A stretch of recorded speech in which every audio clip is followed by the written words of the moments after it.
Hello there, welcome to Venture Capital with me, Katie Pilbeam. This week we're going to be talking about bankers' salaries. Are they still too high? We've got an exclusive interview coming up on that one. Also, the world's highest paid female athletes, finding out who they are. Staying sporty with Kate Partridge, RT sports presenter, coming in to talk to me about football and business. As well as that, we've got corporate news and checking in at the markets desk with our in-house trader here at RT. That's all to come. But let's get started with US debt. Because the official figure of $16 trillion seemed worryingly high, but according to a study by the University of California, America's debt is actually 4 times higher at $70 trillion. So how much does that sum equate to? Well, let's compare it to the world's most valuable company, Apple. So here we go then. Now, as you can see, this official figure equates to 40 Apple empires, but Professor Hamilton's studies found that the US has over $70 trillion of unaccounted for debt, which would make up a total of 165 Apples. But it turns out that even 70 trillion may be an understatement. A former economic advisor for President Ronald Reagan, Professor Kotlikoff, says it could be as much as 211 trillion, or 500 times the world's most valuable company. I asked author of Street Smart's Jim Rogers if he was surprised by the new findings and how much longer such extraordinary debt levels can be sustained. I'm absolutely not surprised. I've written in 2 or 3 of my books, most recent one, Street Smart, about this debt situation. As the U.S. government has been lying to us, the debt is at least 50 trillion, and if you actually get out the people who have done thorough studies, it's over 100 trillion U.S. dollars. Katie, there is no way that America can ever pay its debt. Now, this is not going to affect the markets anytime soon, but eventually, when we start having problems in the financial markets, everybody's going to suddenly focus on it. They're going to know that America's bankrupt. And it's going to cause even more turmoil in the financial markets, the credit markets, the currency markets. It's going to affect all of us in a huge way. And moving on to bankers' salaries. The latest data from the European Banking Authority is likely to infuriate the average EU citizen struggling to make ends meet in these times of tough budget cuts. The figures reveal that the bankers at the very heart of the crisis, 3,000 of them, are taking home more than €1 million a year in pay and bonuses. But most of that cash is being dished out in London's financial centre, accounting for 3/4 of the 7-figure salaries in the EU. Now, Germany came in second with 170 bankers receiving €1 million or more, and France came in third with 162. So as you can see, there's a huge difference between London and the rest of the EU. So the question really is, are these salaries justifiable? I've got Patrick Young right here from DV Advisors to give me the lowdown on this. So Patrick, I'll start right there if I may. Great to have you with us. Are they justified, these huge fat salaries? What do you reckon? Well, on one way, yes, they're justified. Before everybody switches off in fury, let me make that rather clear as to why I'm saying so. The whole point about bankers' salaries are that they're generally paid in investment banks in relation to how much money they make. Therefore, if they make more money, they get a higher salary. That's probably not an unreasonable principle by which to govern these things. However, the problem actually lies behind the scenes of what's going on here. The reason at the moment, despite the economic travails for the rest of Europe, that these bankers can make so much money is because of the shambolic farce which has been government reaction to the crisis of 2007-2008. First of all, we had the whole situation where governments refused to let banks go bankrupt. That was ridiculous. All of a sudden, banks became part of the government firmament effectively. Second of all, we had a situation where the central bankers, many of them former bankers themselves, such as the recent arrival Mr. Carney as the head of the Bank of England. These people, the central bankers, have simply gone on for the last 5 years with a frankly insane policy of handing over money. They call it quantitative easing. They give away assets free, money free to the banks, and they say, there, go and help yourselves. Use this money in order to manage to rebuild your balance sheets. So the result is they don't lend it to ordinary people. They don't lend it to entrepreneurs. Instead, they take something they've been given for free, they make a lot of money out of it, and of course, because of the rationale of bankers' bonuses, because they're making a lot of money, they get large bonuses. What about the bonus cap then? Do you think that's going to work at all, that's going to be introduced in London? Is that the answer? Oh, look.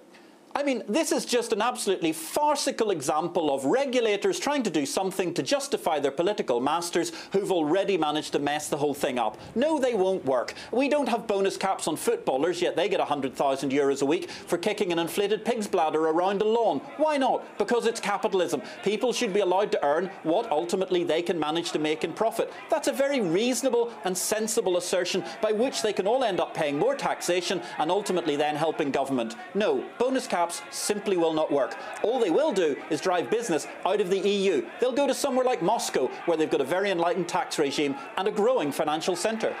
Patrick Young from DV Advisors, thank you very much indeed for your time today. Very much appreciated. Russia's controversial economic amnesty law has been back in focus this week. The bill means that former oil tycoon Mikhail Khodorkovsky and his business partner Platon Lebedev are serving a 9-year sentence for fraud and tax evasion charges and will now be released from prison 2 months early. Some of the economic crimes that qualify for amnesty include business fraud, money laundering and tax evasion. This new law has been embraced by the business community, seen as a step towards making Russia more investor-friendly. And now time for some corporate news. The owner of Russia's biggest aluminium producer, Rusal, Oleg Deripaska, is closing factories across Russia and may ask the government for another bailout. Cellular provider Megafon buys 4G operator ScarTel for $1.2 billion. And this week, Russia's biggest carrier, Aeroflot, made the top 5 list of leading airlines in Europe by revenue. And now it's time to check in at our markets desk. We're going to find out what's been happening to the Russian markets, what's been moving and shaking this week. We've got our very own RT News presenter, Sean Thomas. I've been very generous, haven't we, Sean? We're giving you $10,000 to go trading with, an amateur trader. But this is serious business. What have you been up to? Tell us all about it. How's the experience going? Well, Katie, there's good news and bad news. As you mentioned, I am an amateur, so I kind of went about this from a news approach or a common sense approach. And I figured, what do people need? What do they need in this world? And metal, that's one thing that makes everything go round, from aluminum cans to parts for computers. So I kind of took a dive because I went with Rusal, the world's largest aluminum company. And you talked about Oleg Deripaska a little bit there before. And it tanked down 70%. So not very good at all. But I'm holding faith because the metals are rallying. In fact, Deripaska was out in Vladivostok this week, and he talked about looking to the east for the direction of the market. China, a big buyer of metals, their production is up. So I'm looking to metals. I'm going to have some faith in Deripaska here. But there was also some good news because I looked at the grid companies because everybody needs power, right? I mean, in fact, our television station wouldn't run without electricity. True. So I looked at the grid companies. They're up quite a bit, or at least doing okay. So while I took a bath with metals, I did okay with some of the grid companies this week. Okay, good stuff. So mixed bag going on.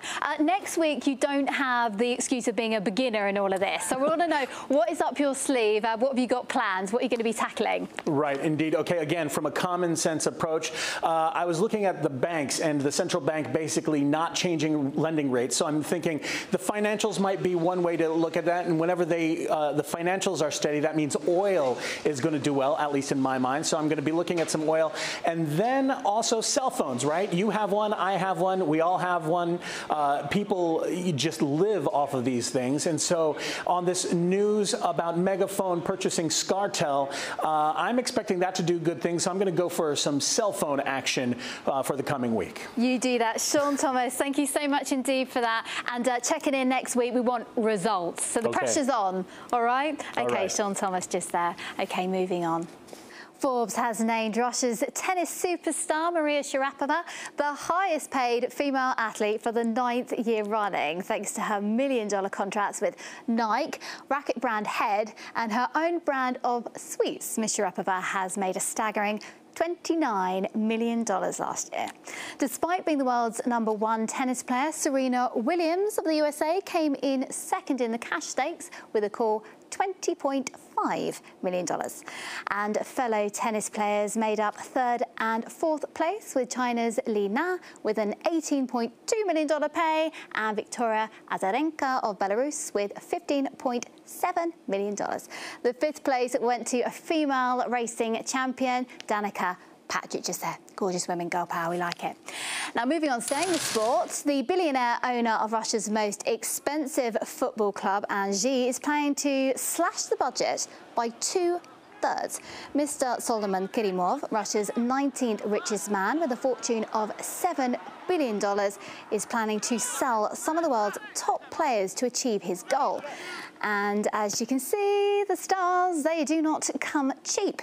Now, this is a change of tact for Mr. Kerimov, who splashed out more than $180 million last season. Now, one of the reasons for his belt tightening could be down to the fact that his potash empire, Uralkali, recently took a battering on the stock market, dropping 20% after the collapse of the world's biggest cartel fell through. So for more on what's behind these cuts and the implications on the sporty side of thing, I've got the fairy lady just here, Kate Partridge, our sports host. Tell me, what do you make of these cuts then, Kate? Hello then, Katie. Well, first of all, gone are the days when Anzhi hit the headlines by signing big-name players like Samuel Eto'o and Willian. That seems to be all over. And it's not just no longer big signings, it also means wage cuts. So all these big earners, they'll be going. Samuel Eto'o earns a reported $10 to $20 million a year.